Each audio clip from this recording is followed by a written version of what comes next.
From Paul Rudd to Brad Pitt, Hollywood's leading men seem to be drinking from the fountain of youth, looking younger with each passing blockbuster. They're hogging that fountain, I reckon.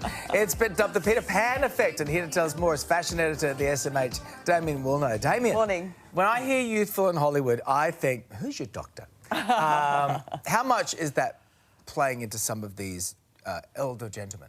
Well, these statesmen? You're not alone in thinking that. I mean, men in Hollywood are now ageing much more gracefully. And do what you want. If you want to do that, boys, go ahead. Yeah, but none of them are admitting or saying that they've had work done. They have a lot of sleep. They eat very well. But there's a lot of speculation online about possible treatments they could have had, and that's inspiring men who want to attain that youthful look to investigate other options. Yeah. OK, other factors obviously play a big part in looking youthful, wardrobe being one of them. So how much of a difference does fashion make? Fashion can make a huge difference. You look at Pedro Pascal, and he's a master at it. He's gone from wearing shorts on the red carpet to, on his recent tour here, doing some cool layering, light layering that's not too fitted, not too baggy, but quite youthful.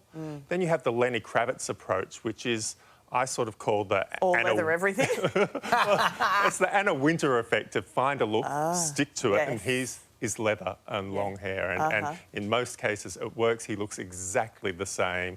He's still that perfect rock star guy. Super cool. You've really got to maintain your physique to maintain that kind of wardrobe. What about Brad, though? Because he's gone full Mumbo in the 1980s. What's going on here? Super California cool, isn't it? He's changed stylists, and I do admire that he has fun with fashion. He has Timothée Chalamet's stylist at the moment. And cool. Does he? Timothy's a lot younger than Brad. Edgier. So edgier. So we're seeing these tie-dye tracksuits. So tie-dye tracksuits might not be for everyone, but at least he's switching it up. Yeah, He's so definitely switching it up. Well, gone are the days of moisturiser being the only thing. I think Brad finally admitted to using a serum the other month. Which Hollywood stars are putting more of an effort into their skincare?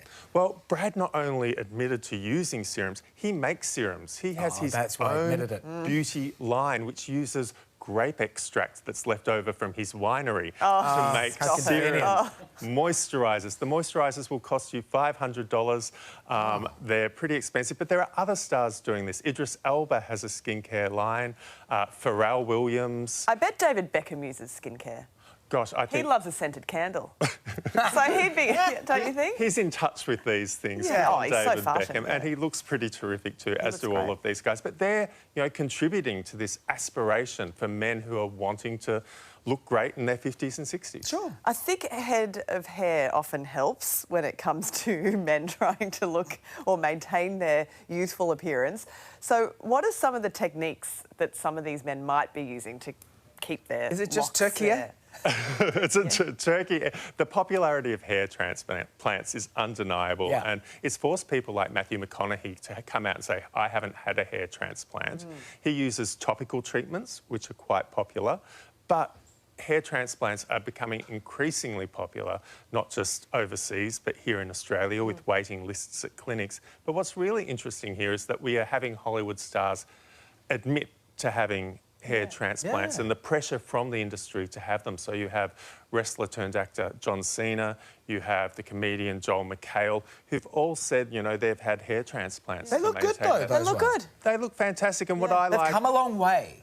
They have come a long way. It's not that sort of latch hook approach. Oh my God, it's very, very natural. Yeah, OK. Well, so it's not only the luscious locks and that. The bald look is also back in, right? Well, if you want to accept it Jason Statham style, you can. Absolutely, and that's the thing. There is now choice there. I think you just don't want to occupy that in-between space. You've got to go full... I mean, Jason Statham, such a fit dude. You have The Rock. Do you have to be ripped to be bald?